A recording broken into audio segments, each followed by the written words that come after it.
Jung a fait une découverte assez étonnante. Il s'est aperçu que notre inconscient était porteur, non seulement, comme l'a montré Jung, de toute l'histoire du sujet. Il y a une partie de l'inconscient qui est un réservoir de l'histoire du sujet. Mais Jung a découvert qu'une partie de l'inconscient était le réservoir de l'histoire de l'humanité du sujet.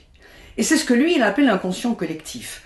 Comme si vous voulez, les traces de l'histoire de l'humanité auraient laissé, comme dans la cire d'ailleurs, puisque c'est l'étymologie du mot archétype, auraient laissé une trace. Donc nous serions porteurs des traces de l'histoire de l'humanité. Donc ça veut dire que toutes les grandes figures historiques de l'humanité nous ont imprégnés. Et ce qui est extraordinaire, c'est que ces grandes figures archétypales, elles sont communes à tout le genre humain.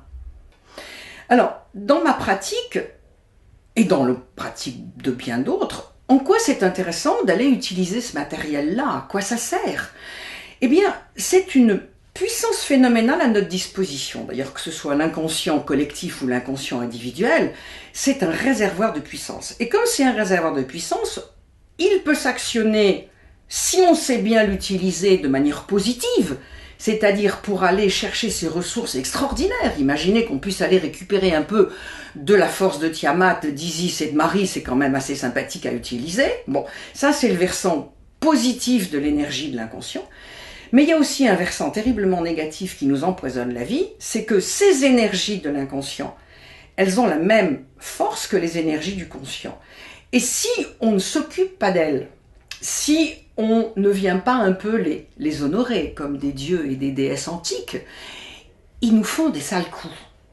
Et beaucoup de nos soucis personnels et collectifs viennent du fait que ces énergies qu'on ne sait pas forcément utiliser surgissent d'un seul coup et nous font faire des trucs, mais pas du tout intéressants, ni pour nous, ni pour les autres. Donc dans ma pratique, nous essayons d'aller chercher, en fonction des besoins de chaque personne, ce qui, d'ailleurs ils vont le chercher tout seuls, c'est-à-dire c'est en quelque sorte les mettre en situation pour ne pas être victimes de ces énergies inconscientes qui peuvent leur polluer la vie, et par contre, donc de les conscientiser, et par contre d'aller chercher, d'ailleurs ça se passe en général presque tout seul, qu'ils aillent eux-mêmes chercher les ressources de leur inconscient collectif pour les mettre à disposition de leur quotidien.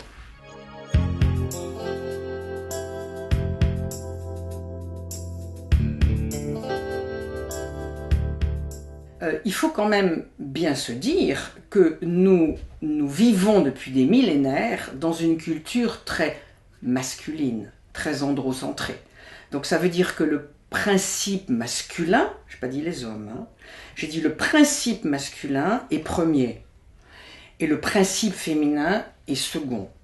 Ce qui fait que, évidemment, en corollaire, depuis des millénaires que cette histoire nous trotte dans la tête, je ne suis pas sûre que nous, les femmes, nous ayons une vision extrêmement positive de notre principe féminin.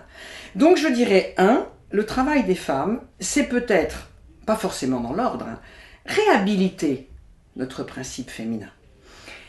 Et le numéro 2, et là je pense que ce serait pareil chez les hommes et les femmes, c'est pareil, c'est de faire la conjonction harmonieuse entre notre principe féminin et notre principe masculin. Donc ça s'inverse pour les femmes et les hommes. Donc je pense que les femmes ont un double travail à faire.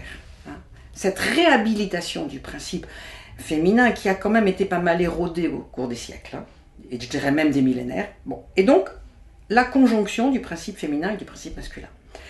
Alors pratiquement, je veux dire je travaille, c'est schématique, on travaille sur 3 champs. D'abord, ce qui est intéressant, c'est de travailler sur le champ du conscient, c'est-à-dire le quotidien. Donc, dans un premier temps, ce qui est utile, c'est de faire l'inventaire, en quelque sorte, de tous les comportements que chaque femme a utilisés pour s'adapter au monde. On est des merveilleuses machines adaptatives. Et donc, on va chercher, d'ailleurs, dans les parties inconscientes de nous-mêmes, exactement les comportements qu'il faut pour nous adapter. Si on est vivantes toutes les deux face à face, c'est qu'on a gagné. Donc, qu'est-ce qui fait qu'on a gagné?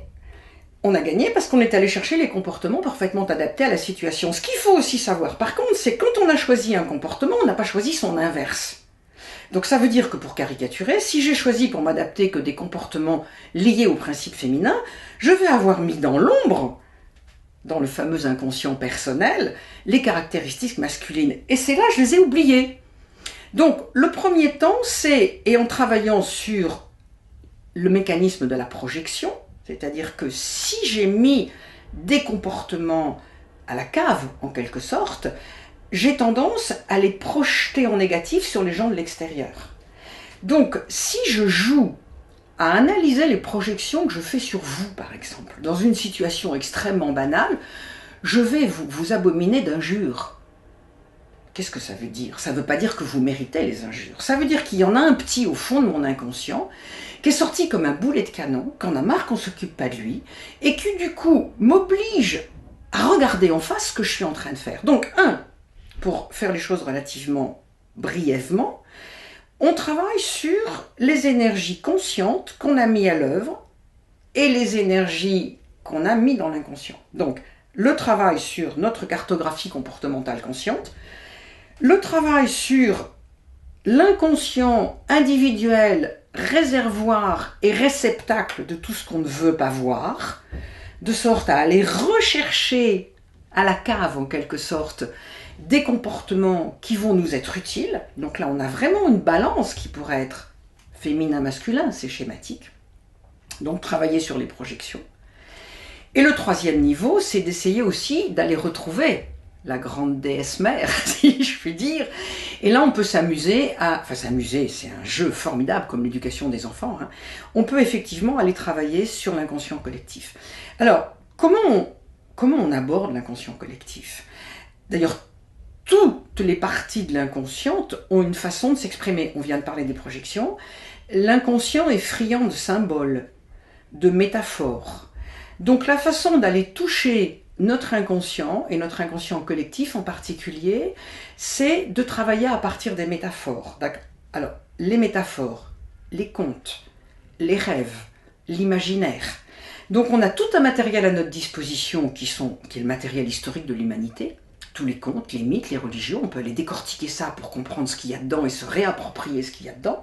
Et puis il y a un travail plus individuel qu'on peut faire, c'est-à-dire rentrer dans un imaginaire. Donc là, par exemple, les outils de l'hypnose sont absolument extraordinaires. Et la personne va se construire elle-même les outils imaginaires qui font que son inconscient, en quelque sorte, va travailler tout seul.